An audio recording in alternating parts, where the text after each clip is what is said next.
நாபோத்தின் திராட்சைத் தோட்டம். ஒரு காலத்தில் இஸ்ரேல் நாட்டில் ஆகாபு என்ற அரசன் வாழ்ந்து வந்தான். ஆகாபு அரசன் ஒரு அழகான அரண்மனையில் வாழ்ந்தார்.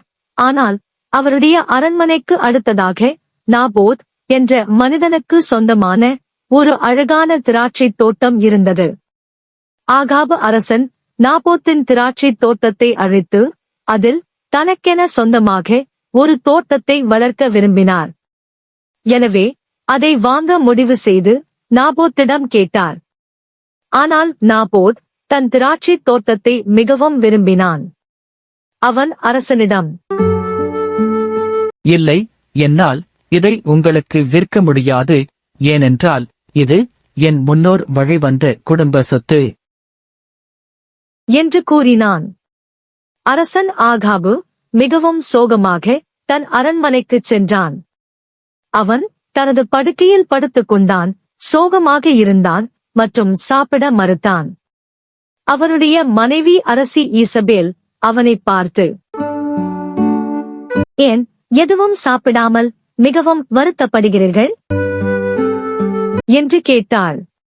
ஆகாபு அவளிடம் நாபோத்தை பற்றியும் அவன் தன் திராட்சைத் தோட்டத்தை விற்க மறுத்ததை பற்றியும் கூறினான். ஈசபேல், கவலைப்படாதீர், நான் உமக்கு அந்த திராட்சைத் தோட்டத்தை பெற்றுத் தருகிறேன் என்றாள். அரசி ஈசபேல் மிகவும் புத்திசாலி, ஆனால் மிகவும் பொல்லாதவள். அவள் நாபோத் வாழ்ந்த நகரத்தின் தலைவர்களுக்கு ஆகாபு அரசனின் பெயரில் கடிதங்களை எழுதினாள். அவற்றில் அவர்களுக்கு ஒரு நோன்பை ஏற்பாடு செய்யுமாறும் நாபோத்தை மக்கள் முன்னிலையில் அமரச் செய்யுமாறும் அதன்பின் நாபோத் கடவுளையும் அரசனையும் சபித்ததாக 2 அயோக்கியர்கள் குற்றம் சாட்டும்படியும் அவர்களுக்கு அறிவுறுத்தினாள். மேலும் இந்த குற்றத்திற்கான தண்டனை மரணம் என்று கூறி நாபோத்தை கொல்லுமாறும் எழுதியிருந்தாள். ஈசபேல் சொன்னபடியே நகரத் தலைவர்கள் செய்தார்கள். விருந்தின் போது 2 அயோக்கியர்கள் நாபோத்தின் மீது குற்றம் சாட்டினார்கள். மக்கள் அவர்களை நம்பினார்கள். ஏழை நாபோத் நகருக்கு வெளியே அழைத்துச் செல்லப்பட்டு கல்லெறிந்து கொல்லப்பட்டான். நாபோத் இறந்துவிட்டதை கேள்விப்பட்ட ஈசபேல் ஆகாபு அரசனிடம், நாபோத் உயிருடன் இல்லாததால் நீங்கள் இப்போது திராட்சைத் தோட்டத்தை எடுத்துக் கொள்ளலாம் என்று சொன்னாள்.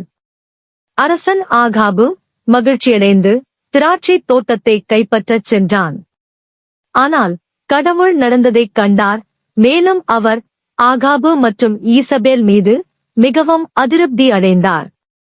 ஆகாபு அரசனுக்கு ஒரு செய்தியே சொல்லுமாறு கடவுள் இறைவாக்கினர் எலியாவை அனுப்பினார்.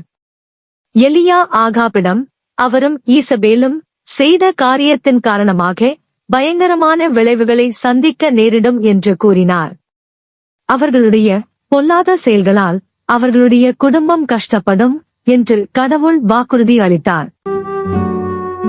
இந்த வார்த்தைகளைக் கேட்ட அரசன் ஆகாபு மிகவும் பயந்தான். அவர் மிகவும் மோசமான செயலைச் செய்ததை உணர்ந்தார். ஆகாபு தனது செயல்களை எண்ணி மனம் வருந்தினார் என்பதைக் காட்ட ஆகாபு தனது ஆடைகளை கிழித்துக் கொண்டார். அதன்பின் சாக்கு துணி உடுத்தி உபவாசம் இருந்தார். அவர் கடவுளுக்கு முன்பாக தன்னை தாழ்த்தினார். கடவுள் அவருடைய மனமாற்றத்தை கவனித்தார். ஆகாபு தான் செய்த செயலை எண்ணி உண்மையாக மன வருந்தியதால் ஆகாபின் வாழ்நாளில் தண்டனையை கொண்டுவர வேண்டாம் என்று கடவுள் முடிவு செய்தார். ஆனால் அவர் மறைந்த பிறகு அவருடைய குடும்பத்திற்கு கடவுள் தண்டனை அளிப்பார் என்றார். அரசி ஈசபேலை பொறுத்தவரை எலியா சொன்னது போலவே அவளுடைய தண்டனை நிறைவேறியது. அவள் ஜன்னலுக்கு வெளியே தூக்கி எறியப்பட்டாள். அவளுடைய உடலை இஸ்ரேல் நகரில் நாய்கள் தின்றுவிட்டன. இறைவாக்கினர் கூறியது போலவே நடந்தது. எனவே நாபோத்தின் திராட்சைத் தோட்டத்தின் கதை நாம் எப்போதும் சரியானதைச் செய்ய வேண்டும் என்றும் ஆகாபு மற்றும் ஈசபேலை போல பேராசை கொண்டவர்களாகவோ அல்லது பொல்லாதவர்களாகவோ இருக்கக்கூடாது என்பதை நமக்கு நினைவூட்டுகிறது. நாபோத்தின் திராட்சை தோட்டத்தின் கதை நமக்கு பல முக்கியமான பாடங்களை கற்றுத் தருகிறது. முதலாவதாக, இது நேர்மை மற்றும் நேர்மையின் மதிப்பை காட்டுகிறது. நாபோத் தன் உயிரை இழந்தாலும் எது சரியானது என்று அறிந்து அதில் துணிந்து நின்றான். அவனது திராட்சை தோட்டம் அவனுக்கும் அவனது குடும்பத்தினருக்கும் சிறப்பு வாய்ந்தது. எனவே அவன் அதை எதற்காகவும் விட்டுக் கொடுக்க கூடாது என்று எண்ணி சரியானதை செய்ய துணிந்து நின்றான். இரண்டாவதாக, பேராசை மற்றும் தவறான பாதைகளின் ஆபத்துகளைப் பற்றி கதை நம்மை எச்சரிக்கிறது. ஆகாபு அரசனும் ஈசபேல் அரசியும் தங்களுக்கு சொந்தமில்லாத ஒன்றை விரும்பினர். அதைப் பெற அவர்கள் எதையும் செய்ய தயாராக இருந்தனர், பயங்கரமான குற்றங்களையும் செய்தனர். அவர்களுடைய செயல்கள் மற்றவர்களுக்கும் கடவுளுடைய சட்டங்களுக்கும் எதிர்மறையாக இருந்தது. இறுதியாக, கடவுள் எல்லாவற்றையும் பார்க்கிறார், நம் செயல்களுக்கு நம்மை பொறுப்பேற்கச் செய்வார் என்பதை கதை நமக்கு நினைவூட்டுகிறது.